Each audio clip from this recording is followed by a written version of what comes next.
How much time would someone need to learn basic things in Python, and how much time would take to someone to learn the corresponding things in JavaScript in order to create something like this, a web page?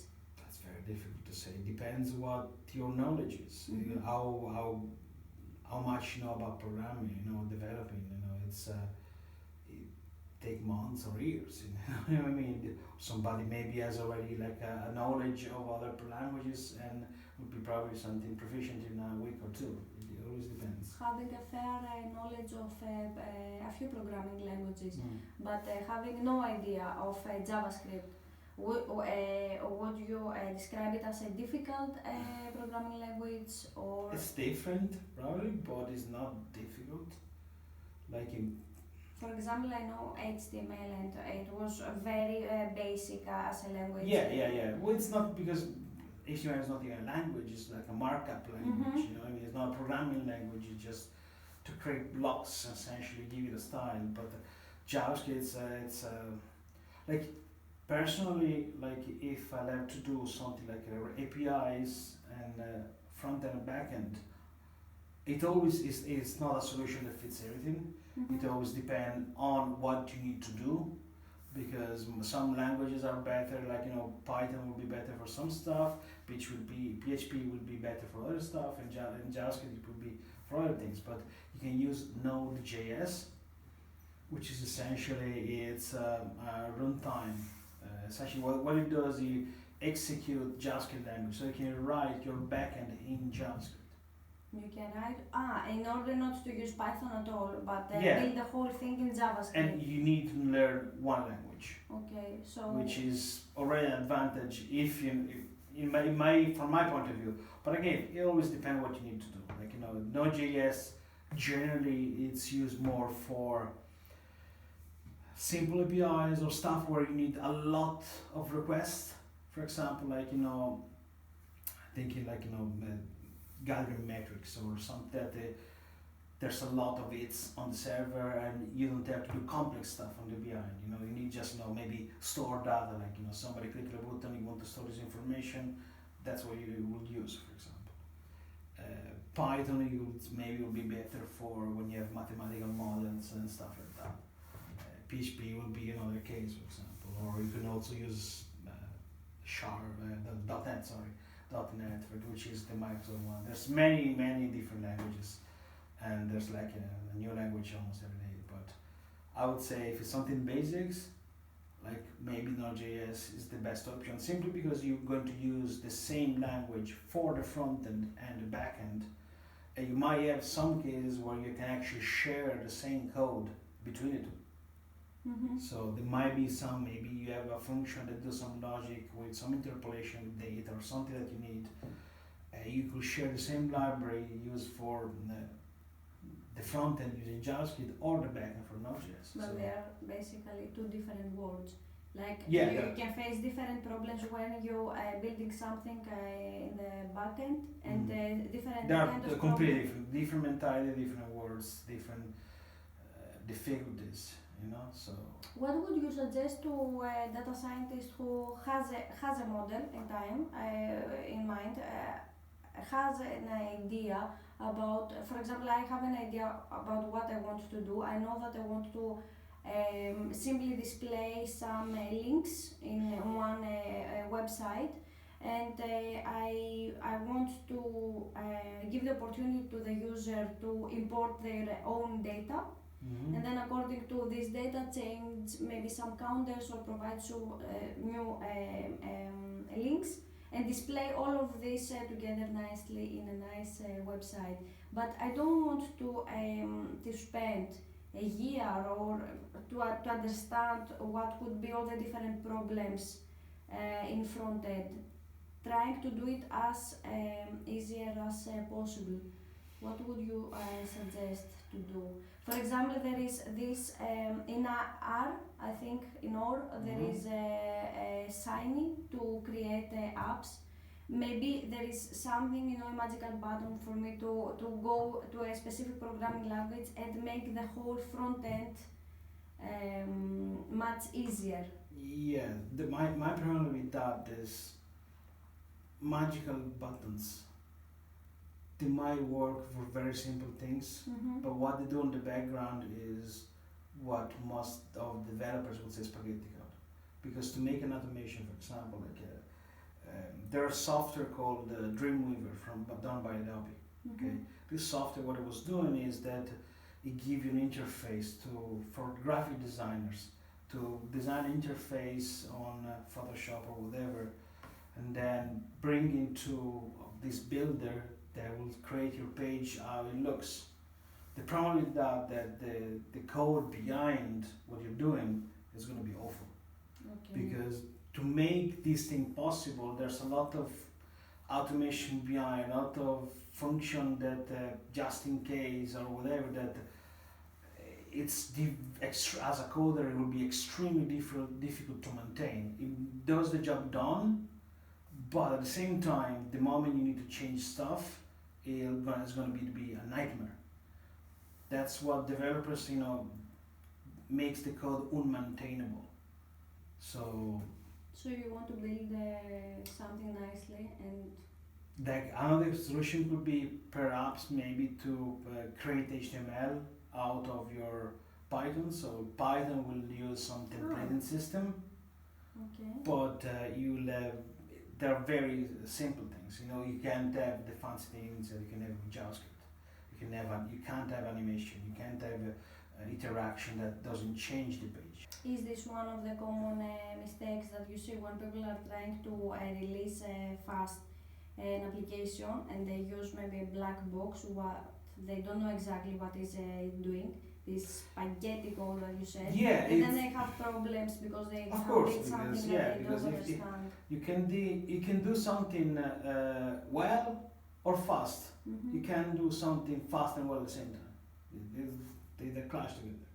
So also if you do stuff like this, like with magic thing, where is the test? Where are the tests? Where you can have something that validates your code. If something breaks, so if you change something that breaks everything else, how you find out about this? There's nothing for that, So there's a lot of things that it's might be good what you're saying for prototyping, like just have an idea or something just to show somebody. If I press a button, this happen.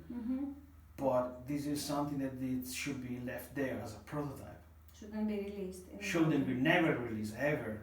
So this stuff is something that is going to be break in a minute. Okay. So.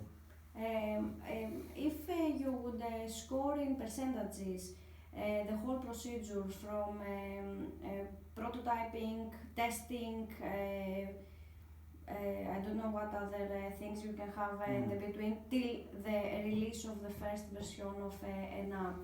What time estimation or what percentages of this procedure would you give to each task?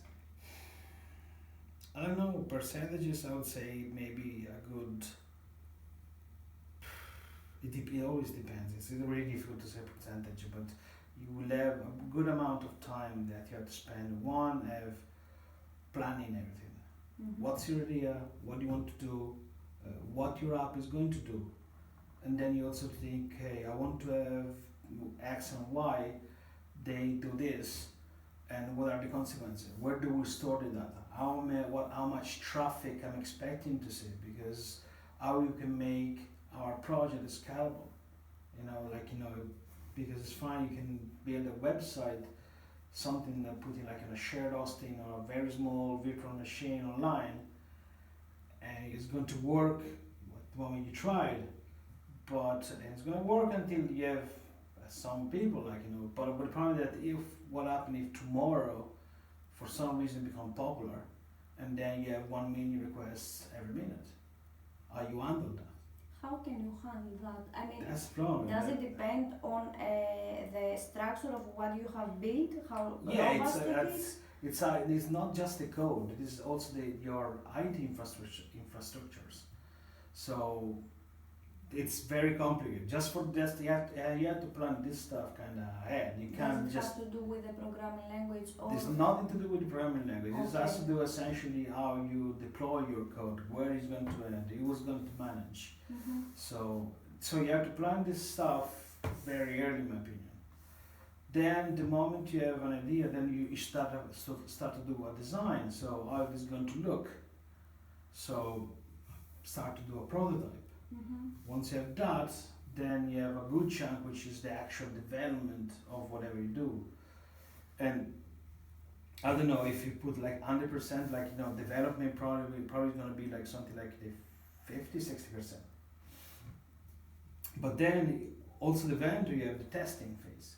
So you have to test your code, but you also have a QA or something that essentially what it does is the quality assurance of whatever you build, it works properly as intended. So once you have that, once everything's passed, then you can think about, okay, we are going to deploy this service and we can make it public and we can try to ask for approval. And if you can ask for approval for Apple, because you can build everything, but then at the end, everything, for example, if you want to put an application on the App Store, on Google Play, this has to be approved by Apple. While in a website? Well, sorry, no, if you're talking about an application. A website, no, the website is fine. So any privacy issues, any laws that we could break without realizing it? Well, has been in Europe you have the GDPR, so we have to be compliant with that. So if you store any information, you have to make aware the user, so you should disable this in the very first place and enable, for example, if you're going to use cookies or stuff like that, it has to be informed to the user. So this is another part, which is part of development, so it's something I can take into account. And the legal part, I really don't know. It's that's not a big thing that you have. It always depends what your app is going to do, what is going to store. In general, you shouldn't display, I guess, well, emails or you shouldn't store a lot of things. information. You shouldn't store some. Display or store as well? Because it's different thing. Like store, you can store a lot of things. in the background, while no one can see them in the website, but I can have kept your your address or email and the password. For example, password should never store clearly. Has to be encrypted always, and it has to be what I will do, like an encryption that is only one way. So you never do, for example, like a base 64 encoding, which is essentially like something that you can encrypt a string, but you can decrypt it. It's something like when you store a password, this has to be decrypted, and there's no way for you to come to return back to that password. Which means that the admin can see the password of a user in any case. They you can't break see it with this. So what they say the admin can see on the database will be an encrypted string that you can't convert back to the actual password. So for the legal stuff, there's a lot of things to talk about that I don't even know myself. So it's probably need a lawyer for that.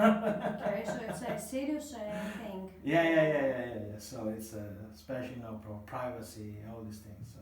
When you take data, though, because if you don't collect any data from the users, you just have a website where if you something just is displayed, these things might be more easy. Yeah, but still, for example, if you use cookies, at the very moment you do like a login page where people can access to a page with their credential, then you already started to store something, even if it's something as simple as an email or a password. Like with, and they crashed because there were slowdowns sometimes, but what you should supposed to do is to react to that. So there's a series of alerts and monitoring that we have to do, on big application, big website, but even a small one. You should always do this, in my opinion. You should always monitoring everything. So checking when you have a server or multiple servers. Checking what's the state of this, what's the load, having like a load balancer that essentially have metrics about the traffic, metrics of everything, metrics of your CPU consumption, RAM consumption, space, everything, and because there must be something where you say, okay, if my traffic reached this point, then send me an alert, and let me know that there's high traffic. So, Okay, so but to go well, that change. there's a very low level, yes. Mhm. On big infrastructure is something that you actually automated.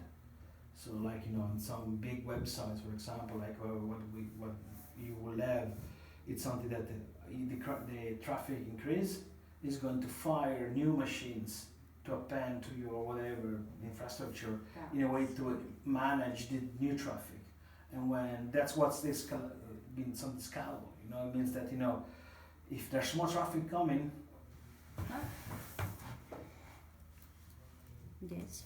so that's what scalable is. When there's more traffic coming, what you do is essentially increase your machines. And when the traffic goes down, you start to remove machines that you don't need. So So there are a lot of things going on.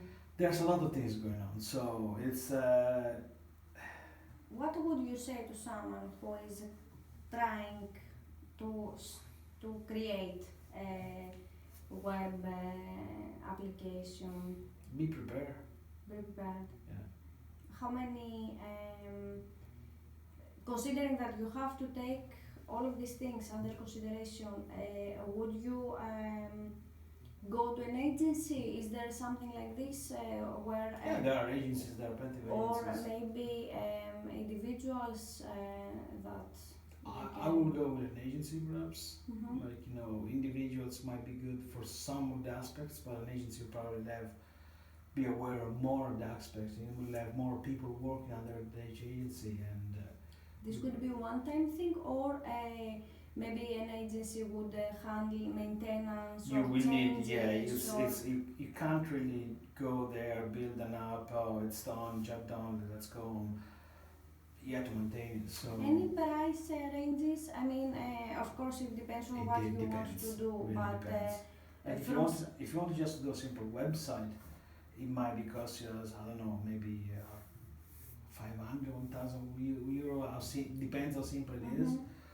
It could cost you 50,000 or above.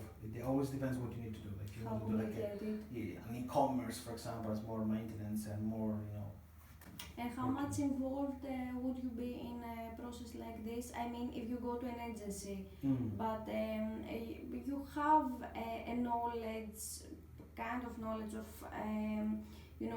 it's not only I want to do this from end to, from beginning to end, so build everything from it. But if you want to interact with the whole process, do you have this ability, or the agencies are like this black box where you buy it and they deliver in the end?